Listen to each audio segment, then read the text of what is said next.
Je suis Ketsom, psychologue, et aujourd'hui je vous propose une vidéo sur des membres toxiques de notre famille et comment y faire face. Alors ça, c'est une vidéo que j'avais envie de faire depuis très très longtemps. Voilà, j'avais pas trouvé l'occasion, et puis il suffit qu'il se passe quelque chose personnellement et tu te dis « Ah, là, c'est bon, c'est le moment ». Alors voilà, on sait très bien que la famille, c'est un sujet un peu touchy, un sujet tabou.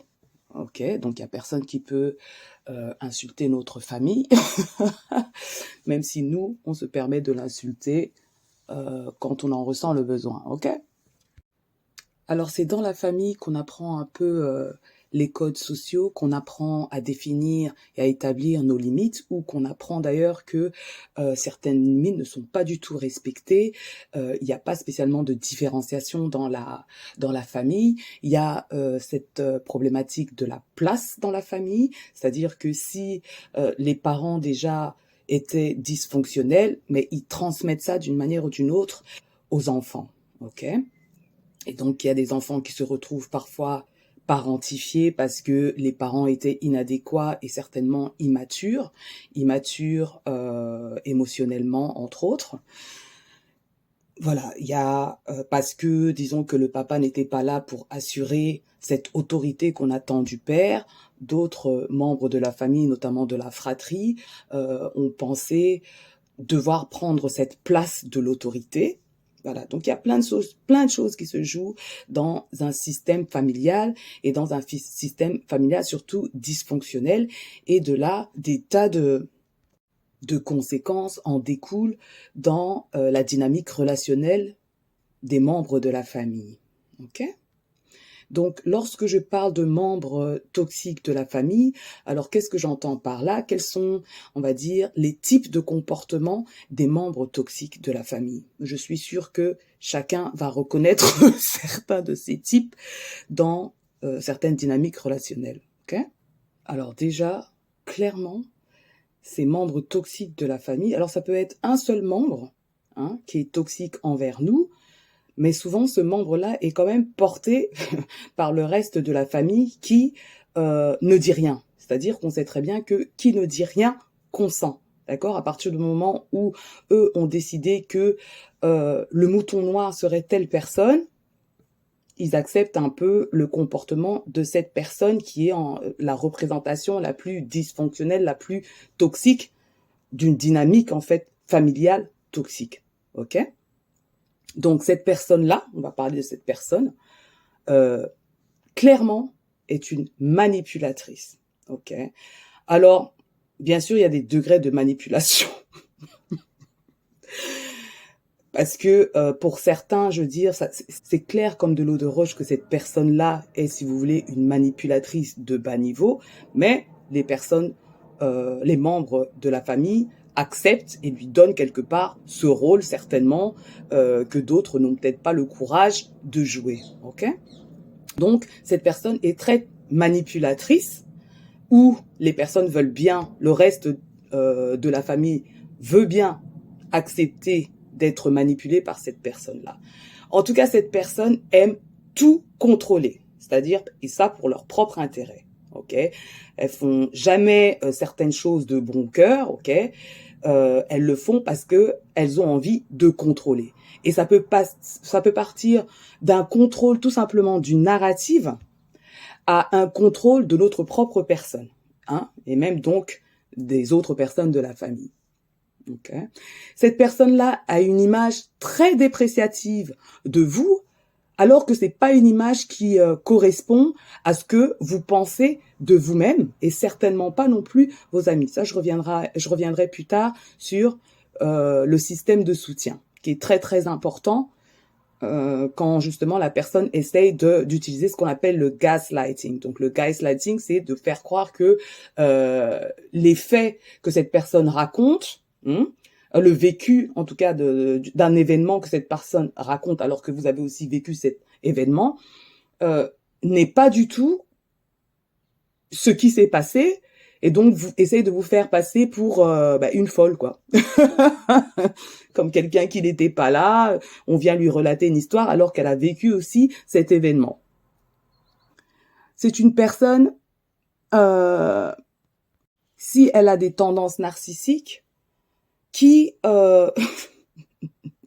qui a une idée, si vous voulez, grandiose de sa personne, c'est-à-dire que quoi que cette personne fasse, c'est toujours vital à la famille, mais quand il s'agit de ce que vous apportez à cette famille-là, c'est toujours minime, à la rigueur, c'est presque rien. Ok, donc jamais cette personne va exprimer ce que vous avez peut-être fait pour elle, hein, ok, mais toujours faire croire que vous êtes la moins que rien. Et souvent, ce qui est marrant, c'est que cette personne-là, l'image qu'elle a de vous, c'est aussi l'image qu'elle a des autres membres de la famille, même si justement, dans sa manipulation, voilà, les gens de la famille pensent qu'ils sont peut-être valorisés par cette personne-là. Ce membre toxique de la famille est aussi une personne qui passe son temps à accuser tout le monde pour ses propres fautes et manquements qu'ils ne reconnaîtront jamais, hein, parce que eux, ils sont supérieurs, ils sont presque parfaits, et le reste de la famille, sont les rois des idiots, et que sans cette personne-là, la famille sombrerait. Donc vous vous imaginez un peu le poids et la taille de l'ego. Et donc cette personne passe son temps à minimiser l'apport des autres membres de la famille et toujours à extrapoler son propre apport dans cette famille. Ce membre toxique de la famille est également une personne qui ne prend jamais sa part de responsabilité dans un événement, dans un fait, dans une histoire, dans quelque chose qui s'est passé dans la famille. Ok, si jamais il s'est passé quelque chose, c'est la faute des autres. Et parfois, dans une dynamique familiale toxique, il y a souvent une personne qui est désignée, donc de manière consciente et de manière inconsciente par les autres, comme ce qu'on appelle le scapegoat, donc celui qui est la faute de tout ce qui marche pas dans la famille. Et donc, eux ne prennent jamais la responsabilité d'un échec, en tout cas de quelque chose qui n'a pas fonctionné dans la famille. Mais attendez, parce que si ça fonctionne, c'est simplement grâce à eux. Ok ? Alors, c'est aussi une personne qui ne gère pas du tout ses émotions. C'est-à-dire que c'est une personne qui démarre au quart de tour. Vous voyez ? Quand il suffit que vous osiez exprimer votre opinion qui est différente de la sienne, elle le prend personnellement. Ok ? Elle le prend comme une attaque personnelle et ça part en vrille. Donc, c'est une personne qui est complètement immature émotionnellement.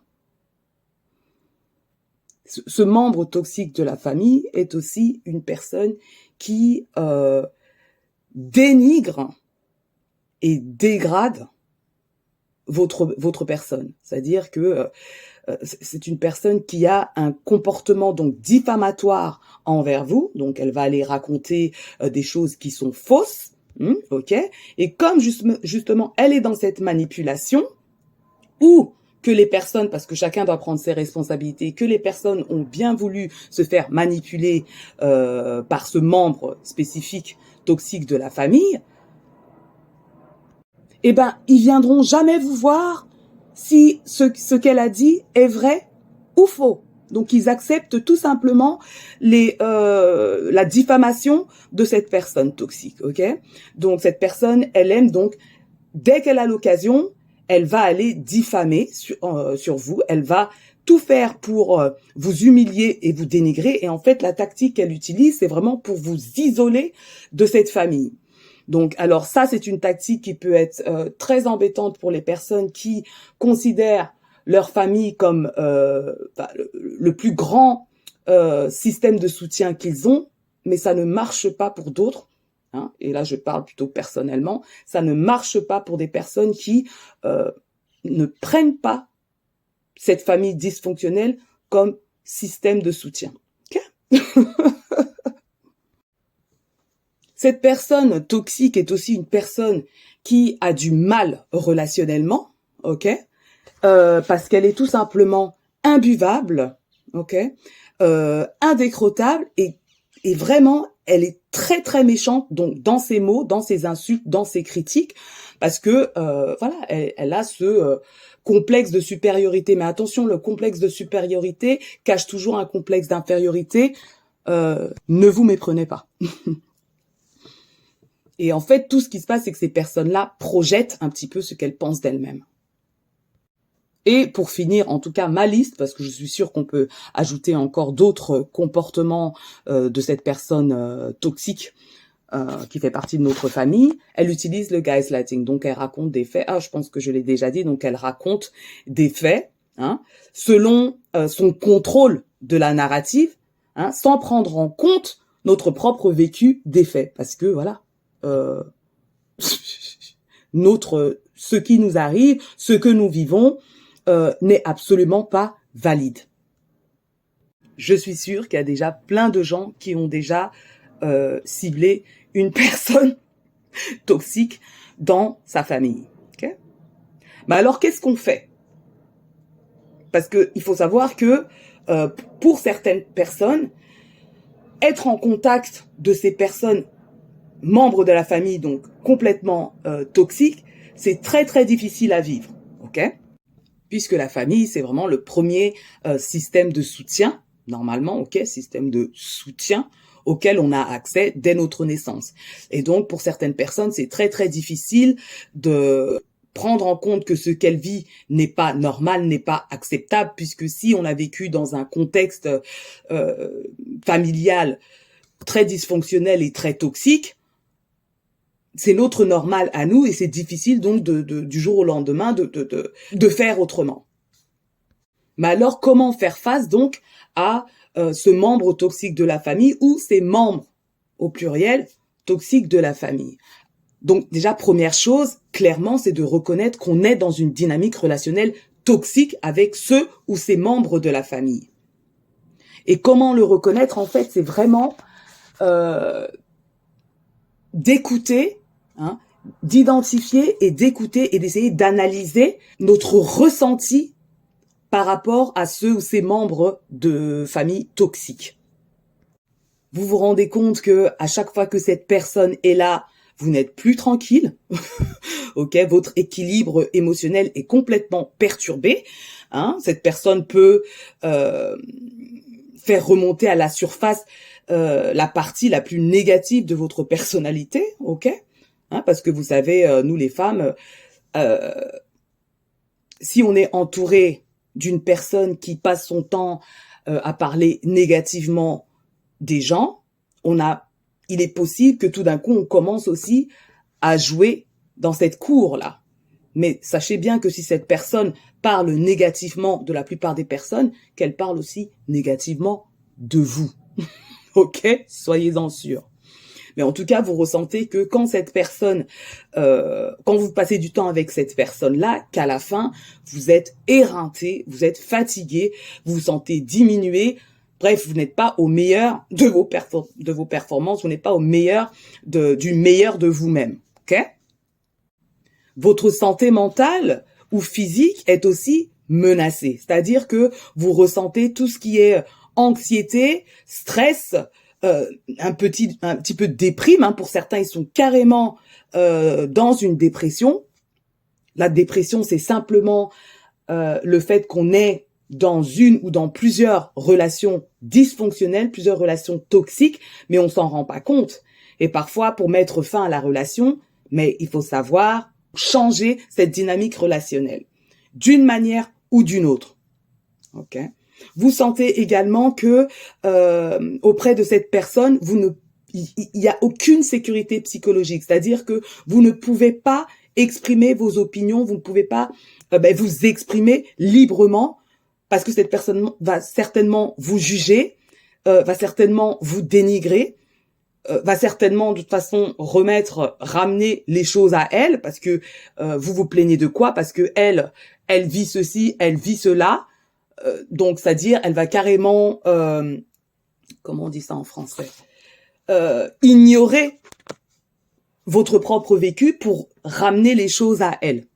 Ok, donc il faut vraiment prendre le temps d'étudier son ressenti de cette dynamique relationnelle toxique avec ce membre toxique de la famille. ok? Et quand je dis membre toxique de la famille, souvent, il y a plusieurs membres, mais parfois, il y en a un qui a décidé de vous isoler, vous, de cette famille toxique. Bon, est-ce que c'est une mauvaise chose? Je jette la question. Donc, la première chose est de reconnaître qu'on est effectivement dans une dynamique relationnelle toxique, ok? Et ça, c'est en étudiant son ressenti quand on est entouré de cette personne toxique, ok? Deuxième chose à faire, quand on a compris qu'on est dans cette relation toxique, dans cette dynamique relationnelle toxique, il va falloir qu'on apprenne à se défendre, ok? Qu'on apprenne à changer cette dynamique toxique. Alors, vous pouvez pas vous attendre à ce que c'est l'autre qui change. Ça, j'ai dit ça dans plusieurs vidéos. C'est à vous, et ça, c'est la bonne et la mauvaise nouvelle. C'est à vous de changer si vous voulez changer cette dynamique, parce qu'il n'est pas dit que cette personne a envie de changer quoi que ce soit. Et sachez que les personnes toxiques n'ont pas le désir de changer puisqu'ils ne voient même pas le problème. Ok? Donc, ça ne sert à rien de s'exciter pendant longtemps, si vous voulez, parce qu'ils ne voient pas de quoi vous parlez. C'est juste que vous êtes, une liste de choses négatives qui suivent, quoi. Vous êtes incapable, vous êtes inutile, enfin voilà. C'est vous le problème, c'est pas eux. Ok? Donc, n'attendez pas à ce que la personne change de son plein gré, mais vous pouvez changer quelque chose, vous pouvez décider comment vous allez gérer cette personne si vous en avez envie, parce que bien sûr, quand on fait partie d'une famille, c'est difficile de couper complètement les liens avec sa famille.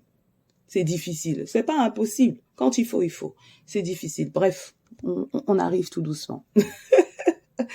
Donc, après avoir reconnu qu'on est dans une dynamique relationnelle et que notre équilibre émotionnel est perturbé, en danger, qu'est-ce qu'on fait? On décide de créer ou de renforcer nos limites. Ok?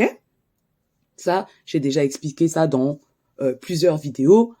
Vous devez prendre le temps de réfléchir sur ce qui vous dérange par rapport à qui vous êtes. Ok? Donc, quels sont vos principes? Quelles sont vos valeurs? Pourquoi vous n'acceptez pas qu'on vous traite ainsi? Est-ce que vous accepteriez qu'on vous traite ainsi dans une autre dynamique relationnelle, donc extérieure à la relation familiale? Non. Alors pourquoi vous devriez accepter ça dans un contexte familial, le contexte où on espère être le plus sécure? Voilà. Donc je sais que c'est difficile, que créer surtout des limites, c'est quelque chose de très difficile pour les personnes qui ont grandi dans une famille dans laquelle il y avait que très peu de limites, où les limites étaient transgressées, n'étaient pas respectées, et qu'il n'y avait pas de différenciation, parce que aussi ce qui se passe dans les dynamiques relationnelles toxiques, c'est que les gens ne connaissent pas leur place. Ok. Dans des familles donc dysfonctionnelles ou toxiques, la question de la place est vraiment chamboulée. C'est-à-dire que des parents qui parentifiaient leurs enfants, il y a des enfants qui sont complètement embrouillés par rapport à leur place.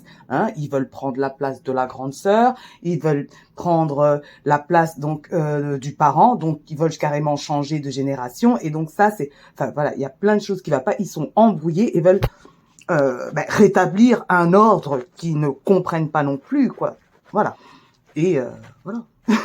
Le scapegoat, souvent, c'est celui qui ne discute pas sa place parce qu'il la connaît tout simplement. Mais la personne toxique, donc la personne la plus toxique du groupe familial, a décidé de vouloir contrôler la personne, si vous voulez, qui a le moins de difficultés à reconnaître sa place dans cette famille. Et quand on arrive un peu à réfléchir à ce niveau-là, on a quand même un peu de sympathie envers ces personnes-là. Alors, ça veut pas dire qu'on va accepter tous leurs shenanigans, là, qu'on va accepter tous leurs toxicité, mais ça nous permet quand même de prendre un certain recul par rapport à l'excitation de cette personne toxique. Donc, on a du mal quand même à leur en vouloir. On a plutôt pitié, en tout cas quand on a réussi à prendre un certain recul. Mais si justement on est le scapegoat de la famille, donc le mouton noir, euh, et que tout le monde dans cette dynamique familiale a accepté ce rôle inadéquat, ce rôle qui n'a pas lieu d'être à tel membre de la famille, ben du coup, c'est nous qui sommes en train de déranger, de perturber l'homéostasie familiale. Donc l'homéostasie, donc l'équilibre familial. Et attention, équilibre ne veut pas dire que c'est positif. Ok, c'est juste la norme, la normale de la famille. Ça veut pas dire que c'est quelque chose de positif ou quelque chose qu'il faut continuer à long terme.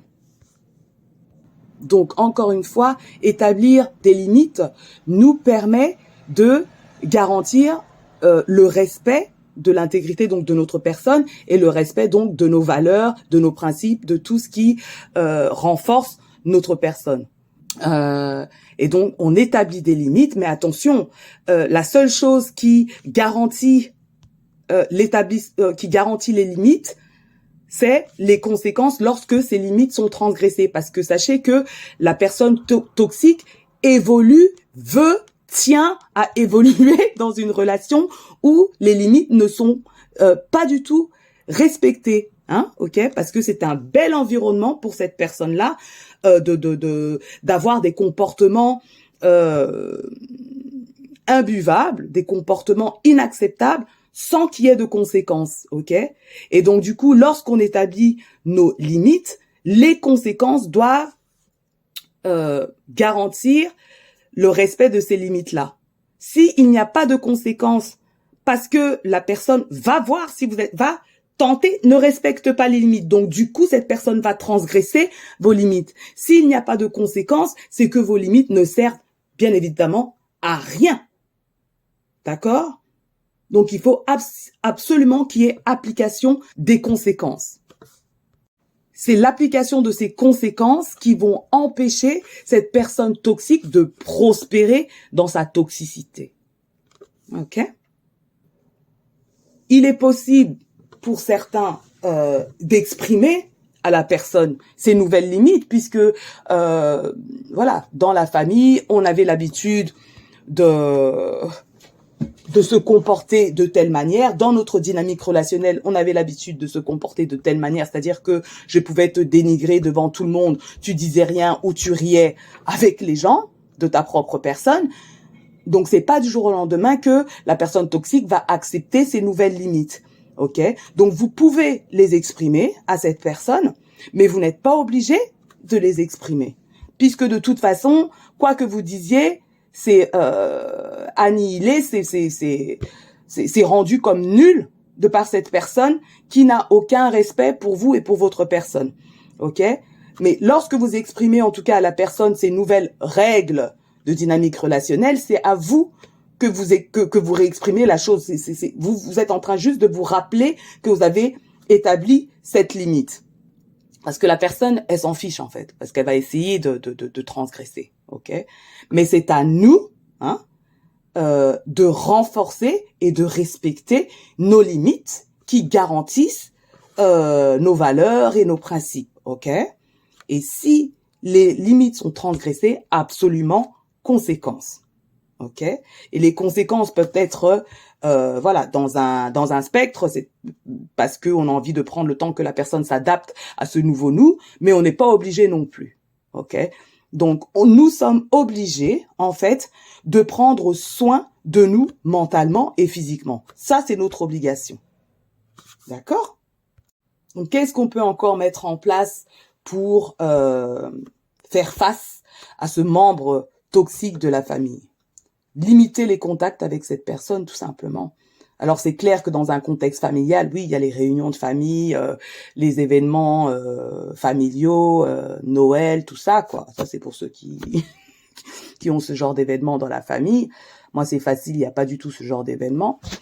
Mais voilà, ça peut rendre difficile de limiter les contacts. Après, bien évidemment, dans cette vidéo, moi, je m'adresse à des personnes qui ne vivent plus dans ce contexte familial, ok? Parce que c'est très, très difficile de mettre en place certaines limites si on vit chez ces personnes-là toxiques, ok? Mais si vous vivez chez vous, ok, vous payez vos propres factures, vous êtes une grande personne, donc vous pouvez limiter les contacts, ok? Et c'est-à-dire que si vous vous rendez à une réunion familiale et que cette personne-là est là, déjà, voilà, soyez cordial, il n'y a pas de souci. Vous n'êtes pas chez vous, donc soyez cordial. Mais entourez-vous quand même de personnes qui vous soutiennent, parce que c'est très très difficile d'être une nouvelle personne dans une dynamique dysfonctionnelle et toxique qui a toujours été. Vous voyez? Et il est possible que quand vous retournez dans cette famille-là, vous redeveniez cet enfant qui jouait aussi son rôle. Mais là, pour survivre, hein, quand on est enfant, on n'est pas responsable. Mais là, pour survivre, on jouait son rôle dans cette dynamique relationnelle, familiale, toxique. Ok, donc il est possible que tout d'un coup, hop, dans un contexte de famille, il y a des automatismes qui reviennent. Et si vous vous entourez de personnes qui vous soutiennent, ils vous rappelleront à l'ordre. Ok?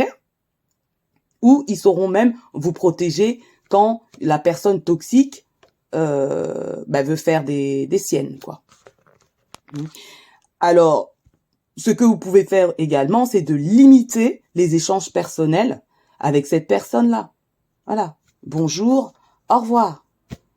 Et puis vous passez le temps avec d'autres personnes, d'autres membres de famille avec qui vous pouvez être cordiaux. Alors le 4e point, ça c'est quand on a grandi, n'est-ce pas? C'est vraiment d'être complètement détaché en fait et de ne pas rentrer dans leur jeu, tout simplement. Parce que surtout, je veux dire, cette personne toxique, surtout s'il y a des traits narcissiques, et d'ailleurs même des traits antisociaux, cette personne-là aura envie de vous provoquer parce qu'elle se nourrit de cette énergie-là, vous voyez. Et donc, s'il n'y a personne pour rentrer dans son jeu, ça s'étale comme une crêpe, quoi, vous voyez.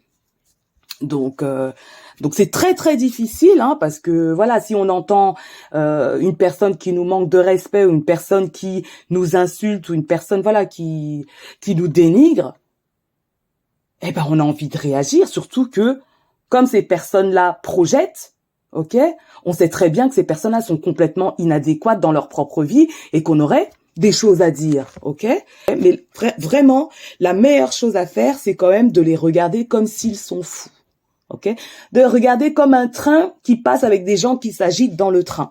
Genre, qu'est-ce qui se passe? Même si, c'est-à-dire que c'est quelque chose qu'elles ont répété, que ces personnes ont répété dans leur vie, un comportement qu'ils ont répété dans leur vie, c'est à chaque fois d'être ébahi, d'être étonné de leur comportement. Ok, et les laisser en gros s'exciter tout seul pendant que vous observez. Vous avez juste une place d'observateur. Donc à un moment donné, la personne s'excite toute seule et ça retombe aussi. Et de toute façon, si vous répondez, qu'est-ce qui va se passer? C'est que tout simplement qu'il y en a deux, des fous. Donc laissez-la s'agiter toute seule. Ok.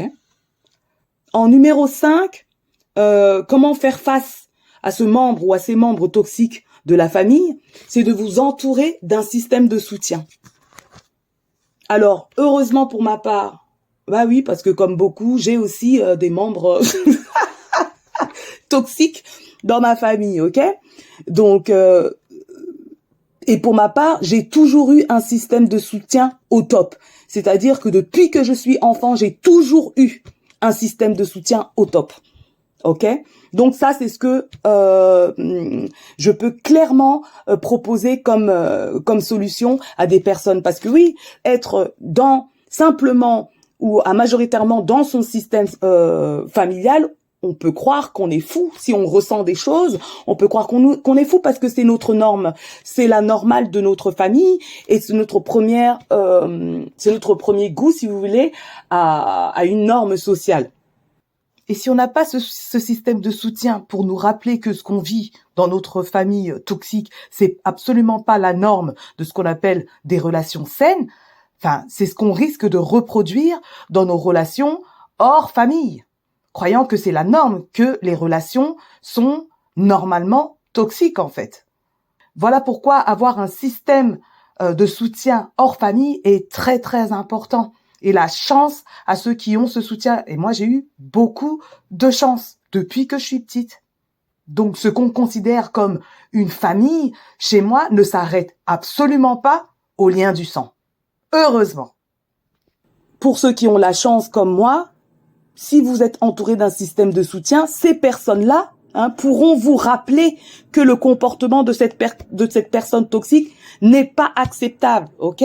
Et que vous avez le droit donc de limiter les contacts, d'être fâché, enfin voilà quoi, que vous avez le droit de ressentir ce que vous ressentez par rapport à cette personne toxique, ok? Alors pour ceux qui n'ont pas de système justement de soutien, mais il va falloir créer ce système de soutien. Et donc ça commence par, y a plein d'institutions, il y a plein de choses possibles dans nos pays occidentaux.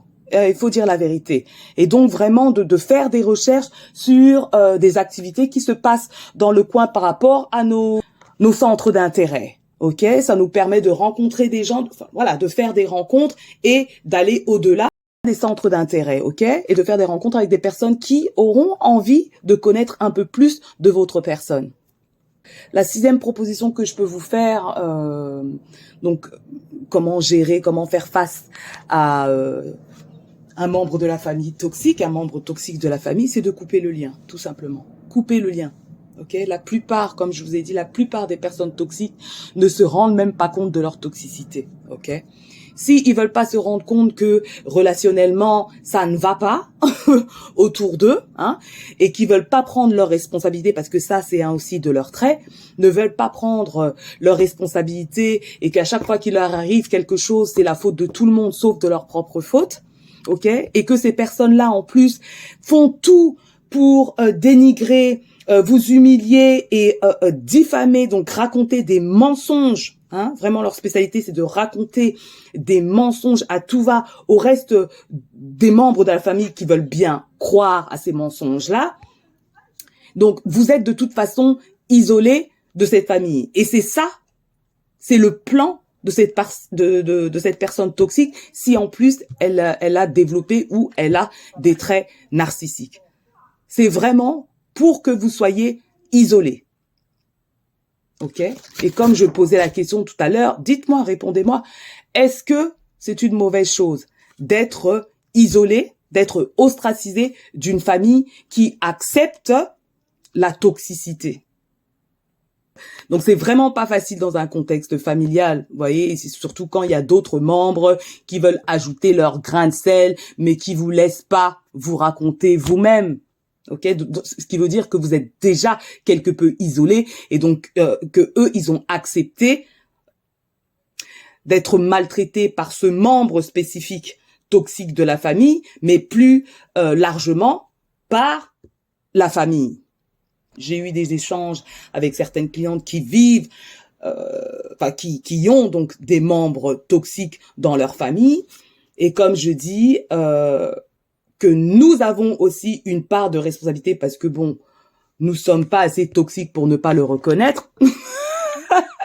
Donc, nous avons aussi une part de responsabilité dans cette dynamique relationnelle. Et la bonne et la mauvaise nouvelle, c'est que nous pouvons changer cette dynamique relationnelle. Donc, n'hésitez pas, pour votre bien-être mental, donc psychologique, et pour votre bien-être physique, parce que, je veux dire, si ces personnes toxiques ont aussi des traits antisociaux, ils peuvent transgresser votre intégrité physique.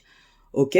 Donc, si il ne vous reste plus qu'à couper le contact, alors ça veut pas dire de couper le contact à vie, mais de couper le contact ne serait-ce que pour se ressourcer, pour réévaluer la situation et réfléchir à une nouvelle dynamique relationnelle, ne fût-ce que ce peu-là, faites-le pour votre bien-être. Comme je disais, c'est votre responsabilité de prendre soin de vous. By any means necessary. Ok? Donc, si vous devez couper les ponts, n'hésitez pas, sachez que c'est soit vous couperez les ponts, comme vous avez envie de le faire, soit cette personne toxique est en train de tout faire pour que les autres membres de la famille coupent les ponts avec vous ou acceptent de vous maltraiter avec elle. Pour les personnes qui ont besoin de plus d'aide pour réfléchir à comment faire face à ces membres toxiques de la famille, n'hésitez pas à prendre contact avec une psychologue qui pourra travailler cette question avec vous. Voilà, je suis Ketsom, psychologue. Dites-moi ce que vous avez pensé de cette vidéo. Faites part de vos expériences et on se capte à la prochaine. Peace!